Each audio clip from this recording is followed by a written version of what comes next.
C'est parti. Bien. Alors, nous continuons l'exploration. Nous montons. L'ascension est de plus en plus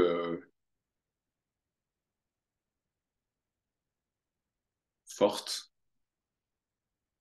Il va falloir que nous abandonnions des affaires, tous nos bagages, au fur et à mesure de l'ascension, parce que ça devient de plus en plus lourd. Tous ces bagages, toute cette histoire, tout ce destin, toutes ces pensées, ces concepts, ces conditionnements. Allez hop, si on veut réussir à gravir l'Everest, il va falloir un peu alléger le barda. Bon, alors, le verset 26, que nous dit-il? Un être libéré agit sans explication, bien qu'il ne soit pas fou. Il rayonne, heureux, doué de plénitude, quoique traversant le monde. Oui, contrairement aux apparences, le Gyani, l'être libéré, n'est pas fou.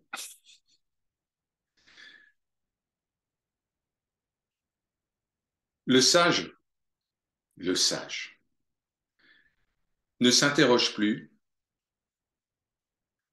sur les causes et les conséquences de ses actions. Il sait que tout cela est prédéfini par la loi de causalité qui s'applique inexorablement au personnage. Le verset qui vient d'être lu dit Jivan Mukti, ce qui signifie libéré de son vivant. Selon le Vedanta, il existe plusieurs types d'êtres qui se souviennent de leur véritable nature. Le premier type d'être est appelé Nitya Siddha. Je vais vous l'écrire. Vous allez prendre du sanskrit aujourd'hui. Ce serviteur vous présente ses excuses par avance. Alors, le chat. Donc, le premier type d'être éveillé, c'est le Nitya Siddha. Qu'est-ce que ça veut dire? Ça veut dire qu'il était éveillé de naissance, comme Obélix. D'accord? Il n'avait pas besoin de retourner pour boire de la potion magique. Il est tombé dedans quand il était petit, c'est fait. Ça, c'est Nitya Siddha. C'est dans la boîte de dialogue. Ensuite, on a les laborieux, ceux qui, à la force du poignet, en gravissant l'Everest, eh bien, ceux-là reçoivent les fruits de la pratique. Et ceux-là, on les appelle les sadhana siddha. Sadhana, ça vous rappellera quelque chose? Sadhana, c'est la pratique. Donc celui-là, la force du poignet. Alors ensuite, il y a les petits chanceux qu'on appelle les kripa siddha. Ceux-là, ils ont juste reçu la grâce. Ils sont en présence, ils entendent une parole, ils ont une vision cosmique, et là, c'est fait, kripa siddha. Celui qui reçoit la grâce. Ça s'affiche dans la boîte de dialogue. Ensuite, ah oui, on a les incompréhensibles. On se demande pourquoi. Ils ont vu de la lumière, ils sont rentrés et ils se sont éveillés. On les appelle les Khatatsiddha, donc ceux qui ont eu la chance. Le réveil est inexplicable. Correspond à aucune pratique, aucune grâce particulière. C'est pas de naissance, c'est la pure miséricorde du Seigneur. Et enfin, nous avons les Swapnasiddha. Alors ceux-là, c'est eux qui ont vu le Seigneur dans un rêve. Swapna, ça veut dire le rêve. Donc ceux-là ont une vision durant un rêve. Ils entendent quelque chose. Et l'éveil est instantané, immédiat. C'est une vision transformatrice, une expérience spirituelle transformatrice. Pour la différencier de l'expérience spirituelle standard, cette expérience spirituelle transformatrice n'a pas de fin. Une fois que l'expérience, la vision a été faite, l'effet est permanent et continu. C'est comme ça que l'on voit la différence entre une production du mental et une irruption de la réalité une dans le champ de conscience. La permanence de l'expérience. Donc, au petit matin, une vision et cette vision transforment radicalement le regard porté sur la réalité. Swapna Siddha. Voilà.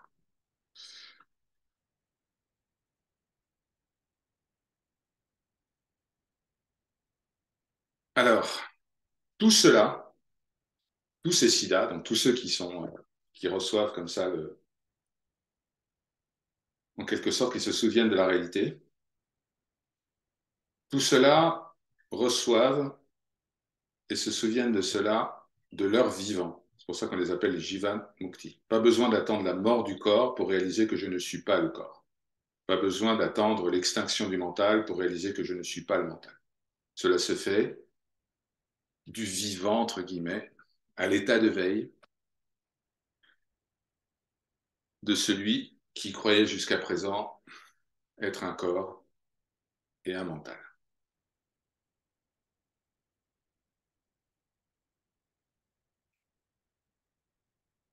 Alors, on va parler d'une partie du verset qui concerne la folie. Parce qu'on parle de ça. On dit, mais pourquoi l'Ashtavakra-Gita, à ce moment-là, dit, bien qu'il ne soit pas fou?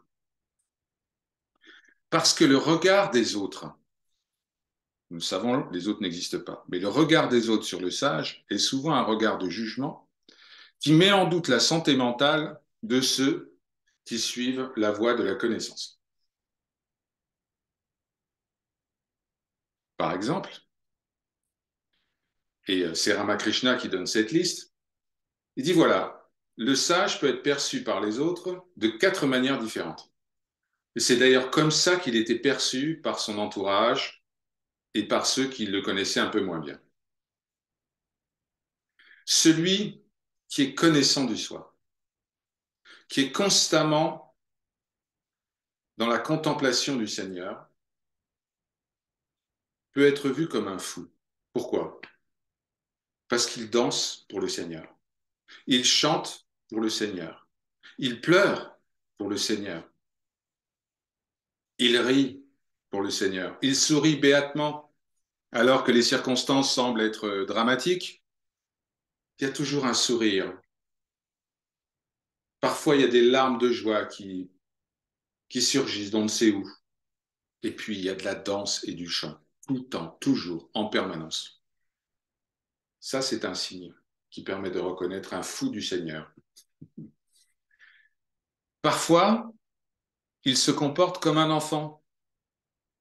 Ce corps, on a parlé la semaine dernière, se comporter comme un enfant de 5 ans, généreux, qui ne se pose pas de questions, qui vit totalement dans le présent. Parfois, il se comporte comme un vampire ou un fantôme. Il ne fait pas de différence entre les choses pures et impures, alors que c'est très important dans la tradition védique. La pureté familiale, la pureté de l'alimentation, la pureté des vêtements, tout ça c'est très important, mais le sage, lui, si vous voyez certains sadhus, notamment ceux qui sont appelés les sadhus agoris, donc qui passent leur journée dans des champs crématoires, qui se recouvrent de cendres et qui ont des crânes humains autour. Voilà. Donc, parfois, le connaissant du soi ne fait plus de différence entre le pur et l'impur. Plus du tout. Et parfois, il est comme un rocher. Il regarde dans le vide. Il ne peut travailler. Il n'a aucune énergie pour accomplir quoi que ce soit. Et ces états apparents, puisque c'est que du jeu, c'est de l'apparence, ces états semblent alterner. Et donc de l'extérieur, de voir le sage qui a l'air fou, ou qui se comporte comme un enfant de 5 ans, ou qui se comporte comme une créature de cimetière, ou qui se comporte comme un rocher, eh bien, ça peut être perturbant pour le cherchant qui dit, mais je ne veux pas être comme ça, moi. J'ai pas envie d'être comme ça. La réalité, c'est que personne n'est comme ça. Personne n'est un enfant de 5 ans. Personne n'est un fou. Personne n'est une créature de la nuit. Personne n'est un rocher. Tout cela, ce sont des perceptions du mental. Celui qui perçoit le sage comme étant un être humain avec un corps et un mental, le fait parce qu'il pense être lui-même un corps et un mental. Mais la réalité du sage, comme votre propre réalité, est au-delà de toute description, de tout qualificatif et de tout jugement. Verset suivant, chapitre 18, verset 27.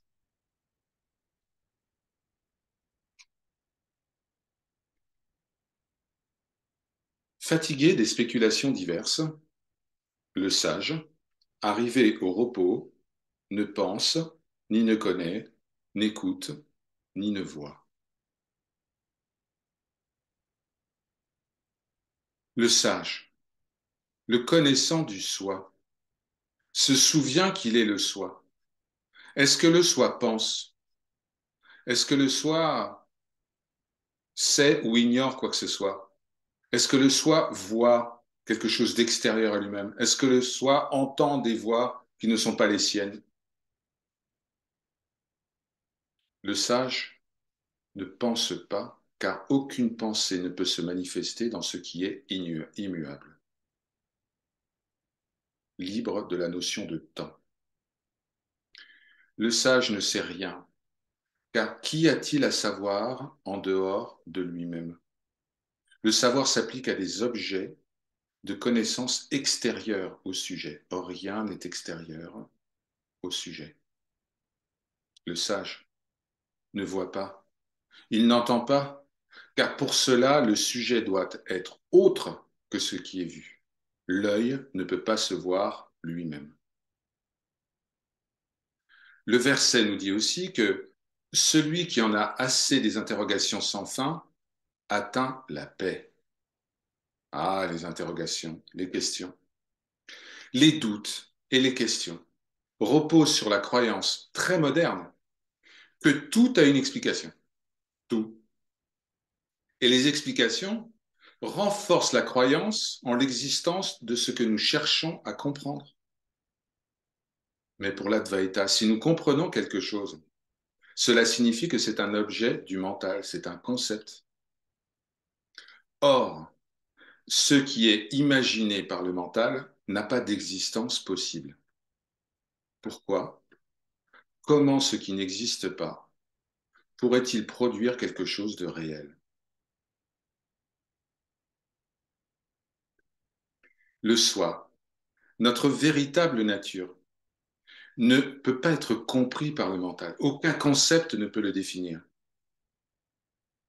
Beaucoup s'y sont essayés, beaucoup de grands sages, mais tout est pointeur, tout est indicateur, mais rien, aucun mot, aucune pensée ne peut décrire ce qui est. Ce qui est fini et irréel, le mental, le personnage, ne peut comprendre ce qui est infini. Alors le sage sait que poser des questions sur ce qui est irréel, c'est-à-dire impermanent. Pour l'Advaita, si ça change, si ça a un début, une fin, c'est irréel. Se poser des questions sur ce qui est irréel est aussi inutile que de se poser des questions au sujet de la couleur des cornes d'un lapin.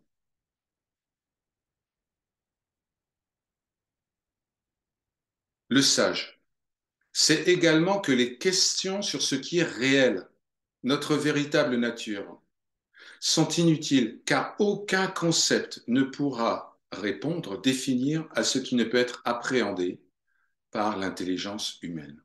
Alors il n'y a qu'une seule question, une seule, que l'Advaita Vedanta recommande à travers la pratique de ce qu'on appelle l'Atma Vichara, l'investigation du soi. Et vous la connaissez, cette question. Qui suis-je? Variante coréenne, qu'est-ce que c'est? qui suis-je? La question qui suis-je n'appelle aucune réponse. Toute réponse sera forcément un concept, une réduction. La question qui suis-je? C'est un pointeur. C'est un outil qui permet de ramener l'attention vers ce que nous sommes et non plus vers ce qui apparaît. Ce qui est indiqué ici par ce verset 27, c'est que la réalité est au-delà de toute question, de toute réponse, de toute cause, de tout effet. Elle est, simplement.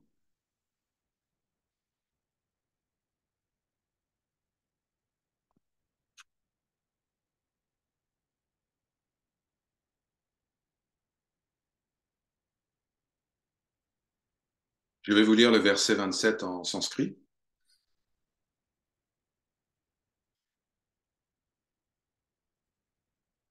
Nana vichara sustanto diro vishranti magataha na kalpate na jannati na shrinati na pashyati.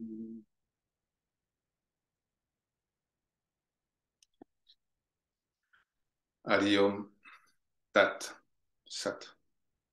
Ceci est parole de vérité.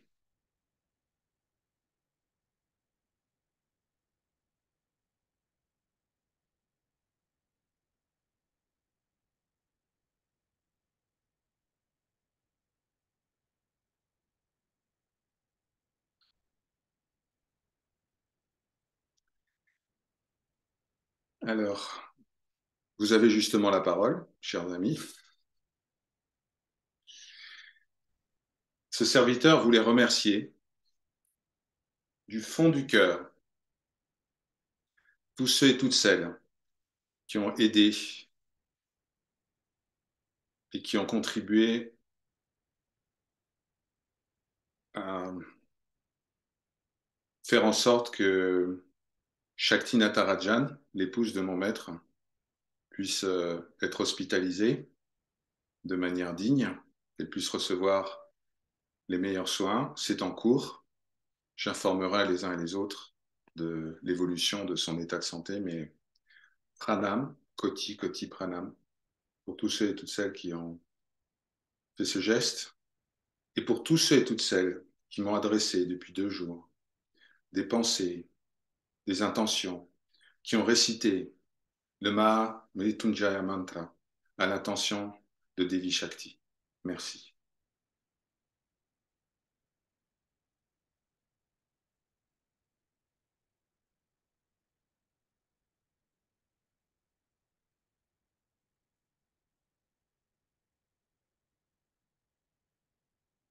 Je vous donnerai des nouvelles bientôt.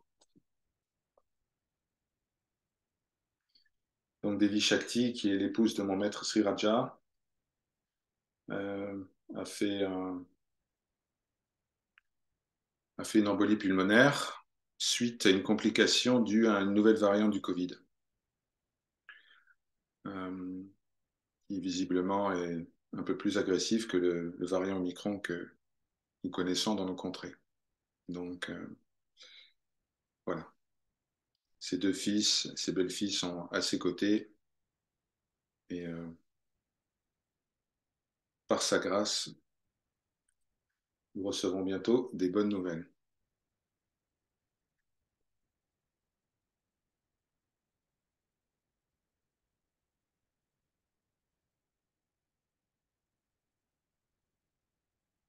Voilà,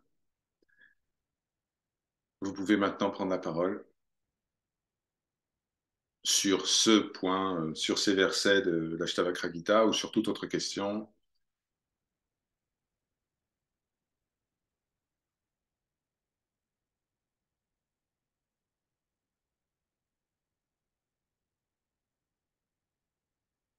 Vous pouvez lever la main jaune ou utiliser la boîte de dialogue.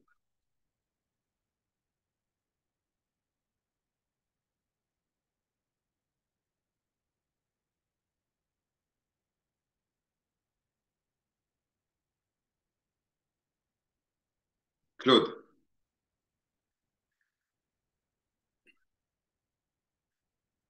on t'entend pas.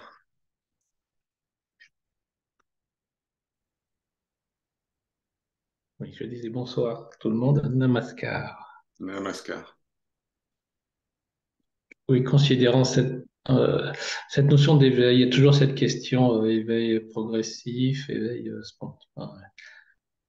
Hmm. Il y a peut-être le- l'individu qui peut tomber progressivement, peut-être la notion d'individu, je ne sais pas exactement. Est-ce que,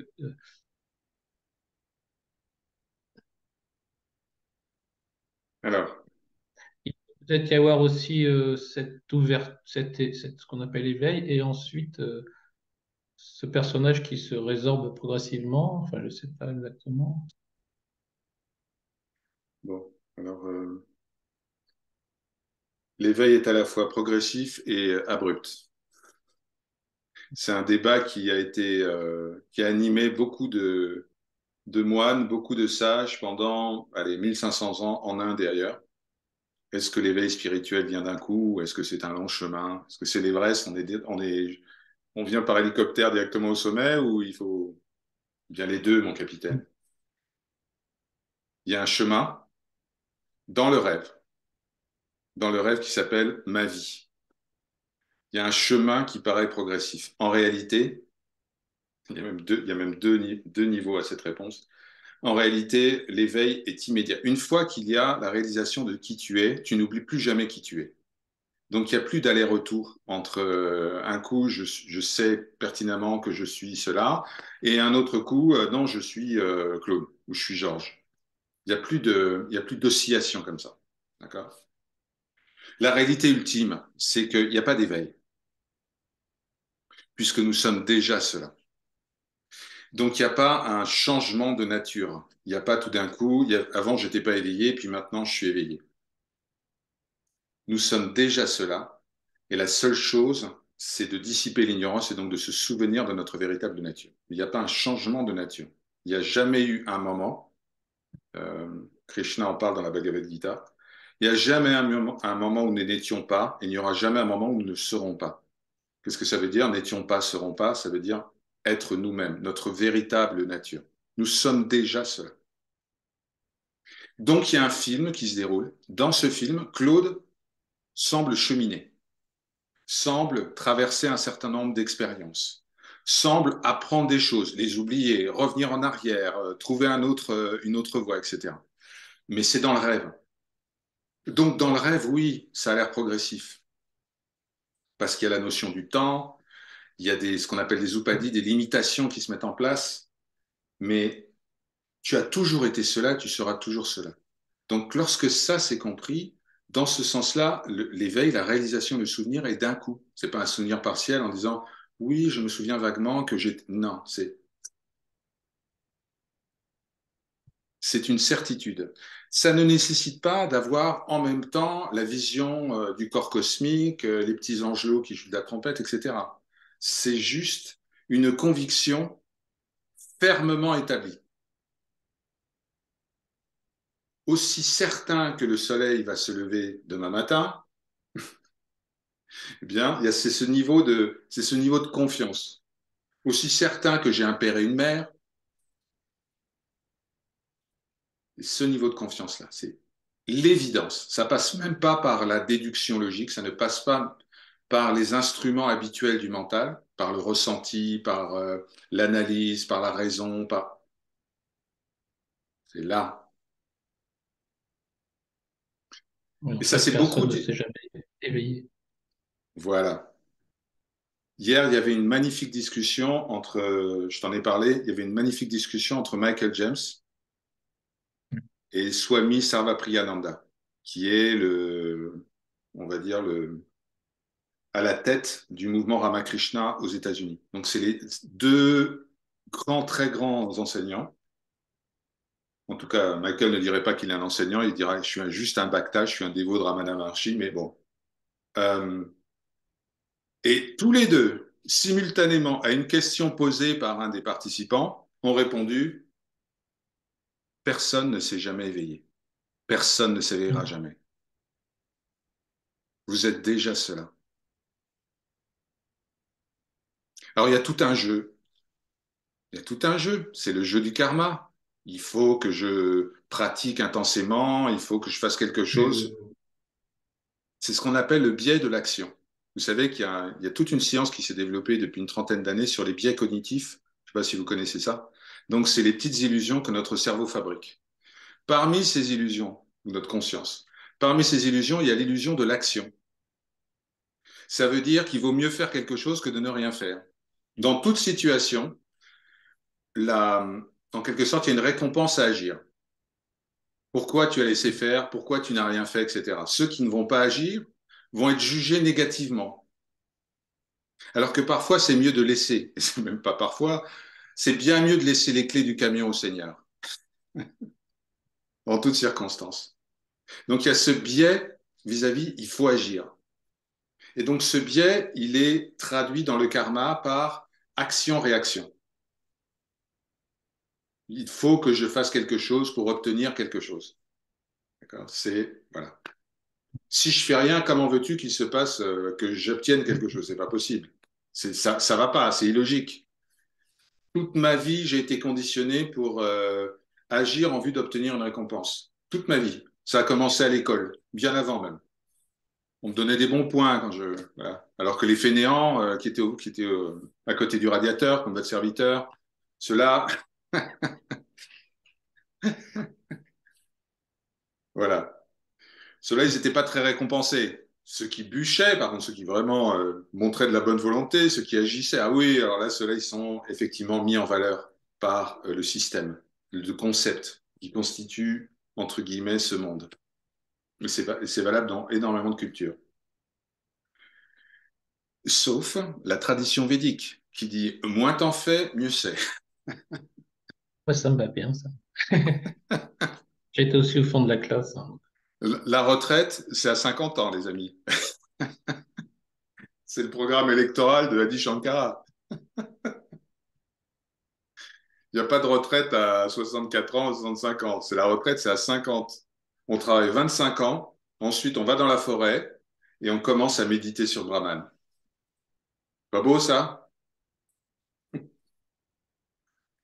puis après, quand on a atteint 75 ans, là on devient un sannyasi, on renonce à tout, c'est fini, on n'a plus besoin de quoi que ce soit, on peut vivre d'amour et d'eau fraîche, d'amour du Seigneur, bien sûr. Bon, voilà. Donc c'est cette tendance à il faut faire quelque chose pour obtenir quelque chose, ce biais d'action, on appelle ça comme ça en psychologie, le biais d'action. Il faut que je fasse un truc, il faut que je fasse. Sinon, ça va pas marcher. C'est pour ça que beaucoup d'Occidentaux étaient extrêmement déstabilisés lorsqu'ils allaient voir Ramana Maharshi et qu'aucune consigne n'était donnée. Qu'il n'y avait pas, bon, les gars, il faut vous tenir sur un pied et répéter 10 000 fois Hare Krishna, Krishna, Krishna, allez, allez. Ça, ils ne comprenaient pas. Donc les hindous, certains d'entre eux ont dit, les Occidentaux, ils ont besoin de... OK? Ils viennent pas pour rien. Donc on va leur donner des trucs, OK, pour répondre aux besoins du marché, en quelque sorte. On va leur donner des grosses pratiques. Méditation transcendantale, vipassana, silence pendant 10 jours. Voilà. Donc, cher ami, tu es déjà cela. Oui. Alors que Et ce soit progressif, vouloir s'éveiller, ça maintient l'illusion, ça maintient le rêve, bien sûr. en gros. Parce que c'est le dernier. Au début, c'est utile parce que ça motive à détruire tous les autres attachements. On va orienter son regard d'une certaine manière, mais très vite, ça devient encombrant. C'est comme les petits trous du vélo. Donc, le désir d'éveil, c'est les petits trous du vélo. Mais à un moment, il va falloir lâcher l'affaire. Voilà. Bon. Donc je suis cela et tout va bien. Voilà. Merci.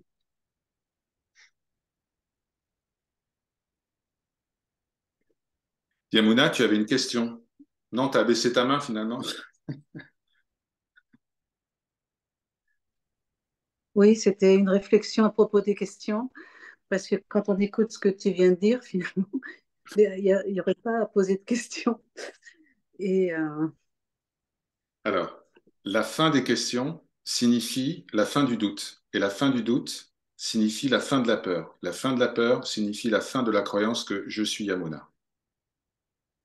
C'est dans ce sens-là qu'il faut le comprendre. Mais tant qu'il y a identification à je suis ce corps, je suis ce mental, alors il y a des facteurs extérieurs qui sont perçus comme étant réels. Il y a des doutes, des questions qui se posent par rapport à ces facteurs extérieurs. Un des facteurs extérieurs aujourd'hui, qui est dans le champ de conscience, c'est Brahman. Brahman, tant qu'il n'est pas vu, tant qu'il est vu comme étant extérieur à moi-même, c'est-à-dire un but à atteindre, ou un être qui n'est pas moi encore, je comprends la théorie, on va en reparler dans le Mandukya Upanishad, mais je ne suis pas encore 100% convaincu que je suis Brahman. Donc je continue à avoir des questions. Et c'est tout à fait normal.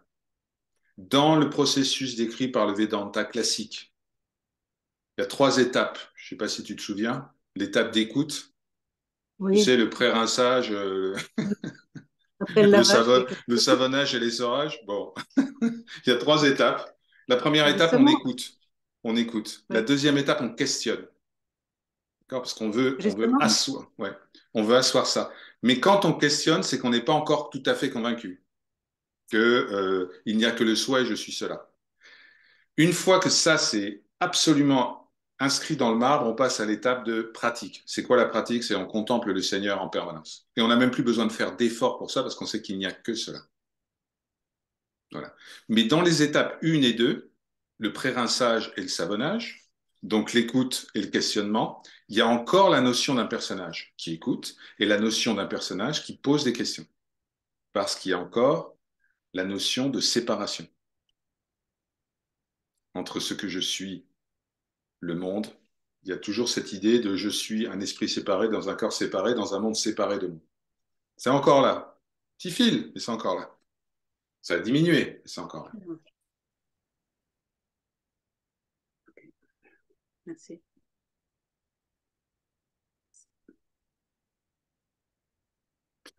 Isabelle, Namaskar.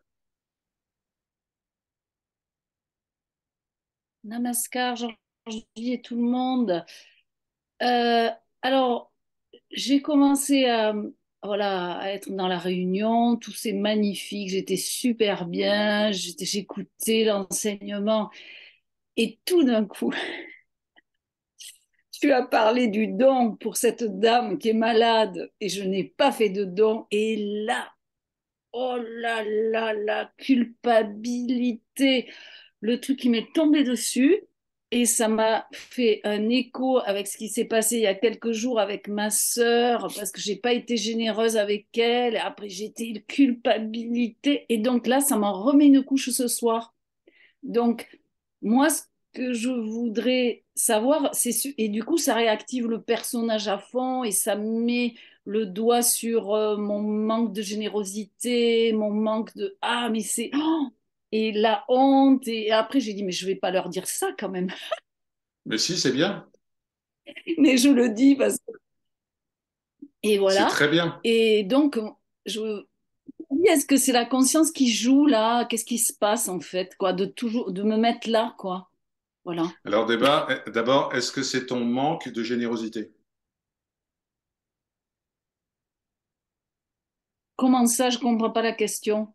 Est-ce que Attends. c'est toi qui manques de générosité ou est-ce que c'est le Euh, personnage Isabelle? Ah, c'est le personnage. Oui, oui, oui, oui, oui, le personnage. Ouais. T'es le personnage? Et, et ouais, ouais, ben oui, bien sûr. Ouais, bien sûr, mais Si ça tu peux n'empêche que ça voir me met ça, hyper mal et que c'est là encore. si tu peux voir, si tu peux voir ça, si tu ressens ça, si tu peux observer ce sentiment, c'est que tu n'es pas ce sentiment, que tu n'es pas ceux qui éprouvent ce sentiment, parce qu'il est observé. C'est une bonne occasion, c'est une bonne expérience. Alors oui, oui, mais Le en film, finalité, pourquoi ça me ramène dans le film bah, à ça, quoi? c'est le mental qui dit, tu vois, prends un point de l'enseignement. Là, on est ensemble depuis une quarantaine de minutes. Les 3 minutes qui ont impacté, c'est les 3 minutes que le mental pouvait récupérer pour essayer de reprendre le contrôle sur les opérations. et occuper ton champ de conscience plutôt que D'accord. d'écouter l'enseignement, de dire oh ben, avec ma sœur le week-end dernier, glagla, et puis ici, ben, voilà. Donc c'est bien que tu vois le python qui essaye de te manger, qui vient comme ça et qui dit tu vois, regarde, voilà. Mais il n'existe pas ce python. Tu es vraiment une Donc mauvaise fille, tu es pas gentille, tu es pas généreuse, voilà, ouais, c'est c'est très ça. bien, c'est très bien. Donc dans ce cas-là, tu dis merci mental pour ton avis, mais de toute façon, je ne t'écouterai pas. Car pourquoi écouter ce Ouais. qui n'existe pas? Oui, je suis d'accord, Georgie, mais ce qu'il y a, c'est quand à un moment donné, alors bon, je dis merci Seigneur, mais quand la culpabilité arrive, là, ça fait. C'est. Parce que Voilà, en tu crois attendant, que ouais, mais c'est le personnage. ouais, le Seigneur, comment dire, le personnage déroule le scénario du Seigneur en toutes circonstances. Donc tout ce qui s'est passé ce week-end, ou tout ce qui se passera demain, dans 10 jours, etc., tout ce qui se déroule est la volonté du Seigneur, en quelque sorte, si on peut parler comme ça. Ça Alors devait oui, se passer c'est comme pour ça que je ça. me demandais, mais pourquoi? Pourquoi ça me Pour renvoie à ça tout le temps, voilà. pour pointer justement quelque chose, pour que tu vois à quel point le mental se sert de la culpabilité pour détourner ton attention de ce qui est. D'accord, oui, ok. Les faits en eux-mêmes n'ont pas d'importance en la matière, la situation. Ce qui compte, c'est qu'est-ce que le mental essaye de faire là. Et donc le Seigneur te montre ça. Il te présente un ressenti et il dit, regarde comment le mental est en train de manœuvrer. Tu es dans un enseignement sur l'Ashtavakra Gita, où on parle de tu es cela, tu es cela, tu es cela, tu es cela. Donc normalement, le mental, là, il prend des coups de, d'accord? Coups de marteau continu. Et là, il récupère un truc, donc tu vois sa manœuvre. Tu vois ce qui est en jeu, tu vois ce qui est à l'œuvre. Et ça, c'est un cadeau du Seigneur de pouvoir observer ça. D'accord. Ouais, Parce que voilà, plutôt que d'aller à me dire, ouais, le Seigneur me fait une leçon parce que je suis vraiment pas généreuse. C'est pas ben du tout non, ça, en fait. c'est pas du tout ça. C'est juste, il y a comment dire, il y a un pointage qui est fait en disant, regarde le mental. Regarde ce qu'il est en train de jouer là. Le petit cobra qui est en train de danser. Il n'y a qu'une corde, hein. Il n'y a jamais eu de serpent. Mais tu as l'impression que le serpent est en train de bouger. Il te fait peur. Il est comme ça. Il dit oh, la vilaine fille. D'accord? Tu vois. Et là, tu dis mais Ouais, attends, c'est c'est ça. quoi? C'est quoi cette histoire? C'est Mhm. juste D'accord, la ok. pure grâce du Seigneur de t'accorder de vivre des expériences. Si tu prends toutes tes expériences comme étant une opportunité de se rappeler de ce qui est, parce que sans ce qui est, sans l'être, il n'y a pas d'expérience. Donc toute expérience ramène à l'être. Donc même l'expérience de la culpabilité est une occasion de se dire, mais qui pense être coupable? D'accord? L'invitation qui est Ah oui, faite par c'est le ça, Seigneur, oui. c'est de dire, mais qui pense être coupable? Je vais Non, suivre le cette personnage, personne. ouais. Voilà. Et est-ce que tu te sens coupable la nuit, en sommeil profond? Est-ce que ce sentiment continue, perdure? Mhm. Non. Pourquoi? Parce qu'il est lié à un personnage qui est un intermittent du spectacle, qui n'a aucune existence par Ah lui-même oui. et qui est transitoire, qui est pur changement. Et pur changement pour l'Advaita, ça veut dire ça n'existe pas. Donc c'est ça qui est dit. Dès qu'il y a une pensée qui surgit, là c'est une pensée qui impacte, tu vois, qui est, ok, mais qui pense être coupable là? Ah oui, il y a des éléments. Okay. Donc là, l'invitation qui est faite par le Seigneur, c'est tourne ton attention vers ça. Okay. Au lieu de tourner l'attention sur les faits, sur l'histoire qui semble s'être jouée, etc., tourne, dit, mais qui se sent coupable? Attends, c'est moi ça?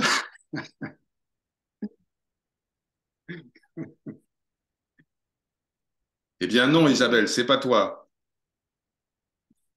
Fais-moi confiance. Oui. Ok, qui se sent coupable. merci. Je t'en prie, je t'en prie.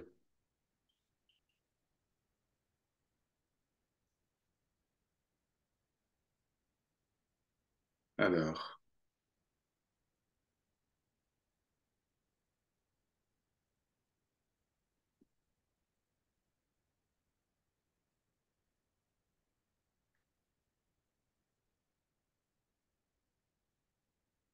chers amis, dernière chance, hein, de poser des questions qui ne servent à rien, je sais,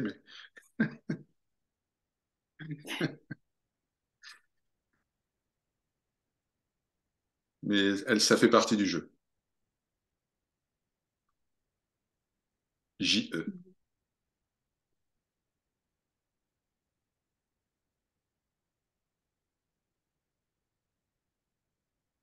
Alors, s'il n'y a pas d'autres questions, ce serviteur donne rendez-vous à ceux qui sont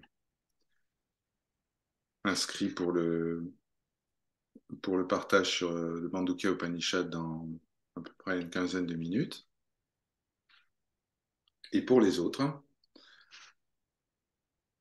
je vous souhaite une très belle soirée en soi, par sa grâce. Om Shanti, Shanti, Shanti.